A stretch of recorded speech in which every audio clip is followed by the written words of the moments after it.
જય સ્વામિનારાયણ દીદી. જય સ્વામિનારાયણ. આ શું હવે ડિનર સેટ વેચવાનું ચાલુ કરી દીધા? અરે મારી બેન, ડિનર સેટ તો બધે મળે છે. આપણે તો કસ્ટમાઇઝ ડિનર સેટ વેચી છી.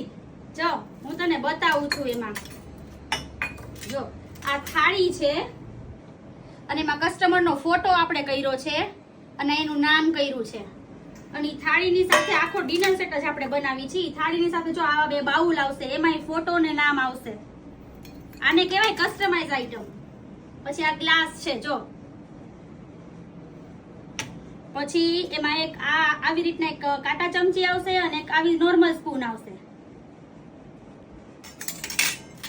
એવી જ રીતના જો આપણે બીજા કસ્ટમરનો આખો સેટ બનાવ્યો છે. આનો વજન કેટલો હશે દીદી? આપણે છે ને આ જરાય તકલાદી વાસણમાં બનાવતા નથી, કંપનીનું જ વાસણ લઈ છીએ. અને તારે એનું વજન જો જોવો જ હોય તો હું તને બતાવું. જો નજીકથી બતાવું, જરાય હળવું નથી. આ અરે વાહ, કેટલો વજન થયો એનો? 800 ગ્રામ. તો પછી જો આ એટલું વજન વાળું છે, કેમ કે આ બે સેટ અમારે ફોરેન મોકલવાના છે.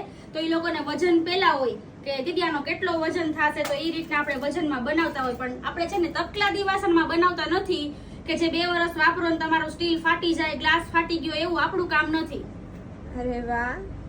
અને આ છે ને આપણું પોતાનું મેન્યુફેક્ચરિંગ છે. આ આપણે લેસર મશીનમાં આખું વર્ક આપણે કસ્ટમરને કરી દઈએ છીએ. ઘણા કસ્ટમર વોલેટ, પેન, કિચન બધું માંગે છે, તો એ બધી વસ્તુ આપણે બનાવી છે. લેસર મશીનમાં જ આપણે બધું કરી છીએ.